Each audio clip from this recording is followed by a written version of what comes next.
Didier Bourdon, l'un des visages marquants de la comédie française, a surpris le public en partageant récemment dans une interview ses profondes réflexions sur la retraite. Avec plus de 3 décennies d'activité artistique active, Didier est non seulement acteur, mais aussi producteur, réalisateur et créateur constant. Cependant, au fil du temps, il a commencé à ressentir le besoin de se poser une grande question: est-il temps pour moi de prendre ma retraite? Au cours de la conversation, Didier a fait preuve de sérieux en abordant ce sujet. Il a parlé non seulement de sa retraite de la scène, mais aussi des sentiments et des pressions auxquels il a été confronté tout au long de sa carrière. Je ruminais, a-t-il partagé, faisant allusion au besoin de s'examiner et de ce qu'il voulait accomplir dans la vie. Didier a avoué que trouver un nouveau but après avoir quitté les projecteurs était un grand défi pour lui. Il s'est également dit préoccupé par la manière dont il pourrait maintenir la passion et la créativité qu'il a bâtie au fil des années.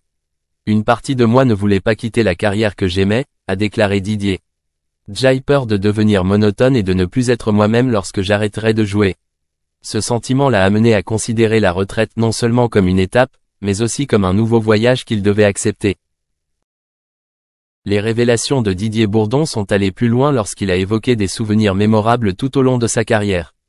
Il a évoqué les concerts remplis de rire et d'enthousiasme du public, les souvenirs avec ses collègues du groupe Les Inconnus et les projets de films auxquels il a participé. Il se sent chanceux de vivre à une époque où le rire est célébré, mais maintenant, il doit faire face à la réalité. Ces moments n'existeront plus s'il décide d'abandonner son métier.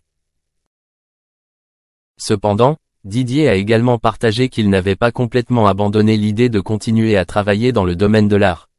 Je pourrais changer de direction, essayer de nouveaux domaines ou même écrire un livre, a-t-il déclaré.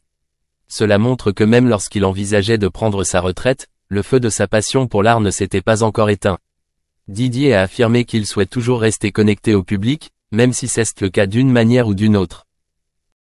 Avant de terminer l'entretien, Didier Bourdon a exprimé sa gratitude envers les fans qui l'ont soutenu tout au long de sa carrière. Il a souligné que c'est le soutien du public qui l'a aidé à surmonter les moments difficiles de sa carrière. Sans eux, je ne serais pas ici aujourd'hui, a-t-il déclaré avec des yeux remplis d'émotion. Ces mots expriment non seulement l'humilité, mais constituent également un message puissant sur l'amour et la connexion qu'apporte l'art. Au final, Didier a délivré un message positif: qu'il décide de prendre sa retraite ou non, le plus important est de vivre pleinement chaque instant et de continuer à découvrir de nouvelles choses dans la vie. J'espère que quoi qu'il arrive, je garderai toujours ma passion et mon esprit créatif dans tout ce que je fais, a-t-il conclu.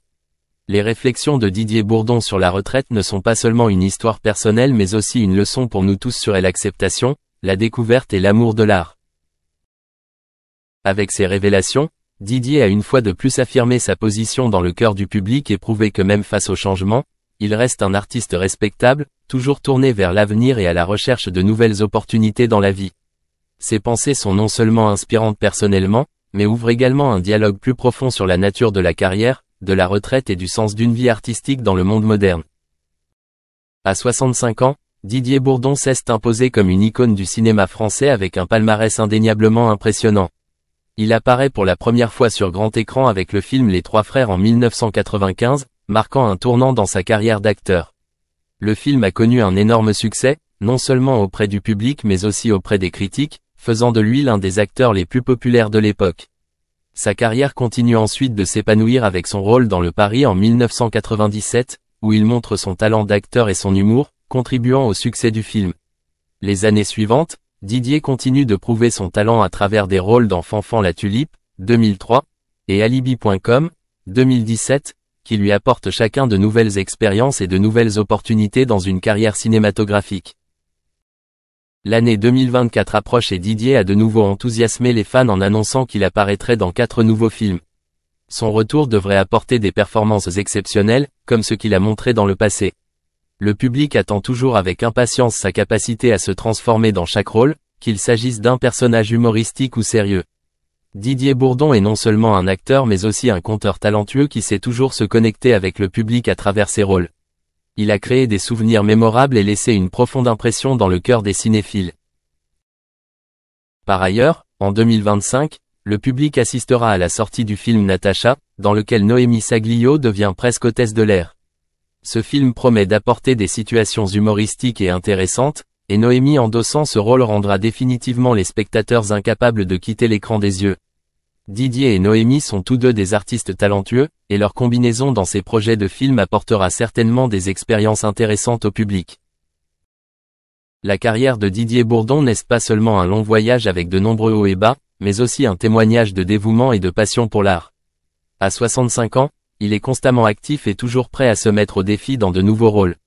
Cela montre que l'esprit de travail et l'amour du travail n'ont pas diminué avec le temps. Le public attend toujours avec impatience ses nouvelles œuvres, non seulement en raison de son talent mais aussi en raison des valeurs qu'il véhicule à travers chaque rôle. Didier Bourdon est devenu l'une des figures incontournables du cinéma français, et sa présence sera toujours chaleureusement accueillie dans le cœur des fans. Quand on parle de Didier Bourdon, impossible de ne pas évoquer sa capacité à créer des moments mémorables à l'écran. Il a interprété de nombreux rôles divers, allant de personnages drôles à des personnes dotées d'une profondeur émotionnelle. Cela montre non seulement son talent d'acteur, mais également sa perspicacité dans le choix des scénarios et des rôles. Didier n'est pas simplement un acteur mais aussi un artiste créatif toujours à la recherche de nouvelles façons de s'exprimer et de se connecter avec son public. Avec des projets pour un avenir proche, Didier Bourdon continue de prouver que l'âge n'est pas un obstacle à la créativité et à la passion artistique.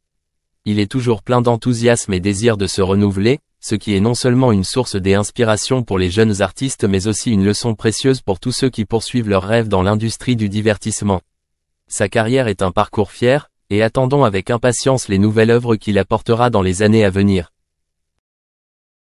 Didier Bourdon, l'un des visages familiers de la comédie française, se distingue non seulement par son talent artistique mais aussi par sa vie de famille heureuse. Il a récemment partagé ses réflexions sur la façon dont la vie de famille a contribué à sa forme olympique au cours de sa carrière. Didier estime qu'une base familiale solide est un facteur important qui l'aide à maintenir son énergie et sa créativité dans son travail. Lors d'une récente conversation, Didier a parlé du rôle que jouent sa femme et ses enfants dans sa vie. Il a souligné que c'était sa famille qui lui avait donné la force et le soutien nécessaires pour continuer à poursuivre sa passion pour l'art. Chaque fois que je rentre à la maison après une journée de travail fatigante, la chaleur et la joie de ma famille me revigorent, a-t-il partagé. Didier considère non seulement la famille comme un refuge, mais aussi une grande source d'inspiration pour ses créations. Il a également évoqué des moments mémorables avec sa famille, des repas partagés aux vacances TE passionnantes. Ces moments ont non seulement créé de beaux souvenirs, mais l'ont également aidé à prendre conscience de la valeur des liens familiaux. Quand on a une famille aimante, on se sent plus en confiance, et cela se reflète dans son travail, explique Didier. Il croit que l'amour et le soutien de sa famille l'aident à surmonter les difficultés de sa carrière, tout en l'aidant à maintenir sa forme et sa créativité. Par ailleurs, Didier Bourdon a également partagé qu'avoir du temps avec ses enfants l'a aidé à revenir aux valeurs simples de la vie. Il participe régulièrement à des activités ludiques et pédagogiques avec ses enfants, renouvelant ainsi son âme et créant de nouvelles idées pour son travail. Les moments avec mes enfants ne sont pas seulement de la joie mais aussi un moyen pour moi de revenir à moi-même, a-t-il déclaré. Grâce à ces expériences, Didier se sent toujours plein d'énergie et prêt à relever tous les défis de sa carrière. Autre point intéressant, Didier s'inspire souvent de petites histoires du quotidien familial pour composer. Des histoires humoristiques de la vie quotidienne ou des situations cocasses sont devenues des matières premières précieuses pour ses œuvres d'art. Je me souviens toujours que les choses les plus simples suscitent souvent les plus grands rires, a-t-il partagé. Cela l'aide non seulement à maintenir la forme dans sa carrière, mais également à se connecter. Autre légende d'Hollywood. Franchotone est devenu le second mari de Joan Crawford, et l'affection que lui porte Bette est à l'origine de leur hostilité. Bien qu'ils aient fini par divorcer, Bette était déjà amère car Crawford avait accueilli Tone pendant son combat contre le cancer et l'avait soigné jusqu'à ce qu'il meure dans son appartement new-yorkais. Même après la mort de Crawford, le ressentiment de Bette persiste. La déclaration que Bette fit, à sa manière habituelle et cinglante, suggérant que l'influence de Crawford sur Franchotone s'était poursuivie jusqu'à sa mort, révélait une animosité et une jalousie profondément ancrées qui ne s'étaient pas apaisées. Bette a eu une réaction légendaire lorsque les médias l'ont interrogée sur son ressentiment persistant à l'égard de Crawford après sa mort. Elle a répondu, d'une manière condescendante, que la mort d'une personne n'implique pas qu'elle ait évolué. Le nom suivant sur la liste vous choquera encore plus que la rivalité entre Bette Davis et Joan Crawford. L'ancien joueur de la NBA Sammy Davis Jr. La passion de Sammy Davis Jr. pour l'industrie cinématographique transparaissait, qu'il soit sur le plateau de tournage ou en visite. Dans la série télévisée Maverick de Roger Moore, Sammy était un visiteur régulier du plateau. Il s'entraînait dur, devenait un expert en pistolet et perfectionnait l'art du maniement des armes à feu au cours de ses voyages. Lors d'un dîner organisé par Leslie Brecuse dans les années 80 dans son manoir de Los Angeles, Sammy a fait forte impression. Lorsque Sammy est arrivé, il a ouvert sa veste et a donné son pistolet à la fille aussi nonchalamment que s'il s'agissait d'un chapeau. Il a fait preuve d'un sens de l'humour unique lors de cette performance. Il n'hésitait pas à se moquer des choses et utilisait souvent la comédie pour aborder ou détourner des sujets plus lourds. Célèbre pour son esprit d'autodérision, Sammy Davis Jr. plaisantait souvent sur les difficultés qu'il endurait. Vous avez eu la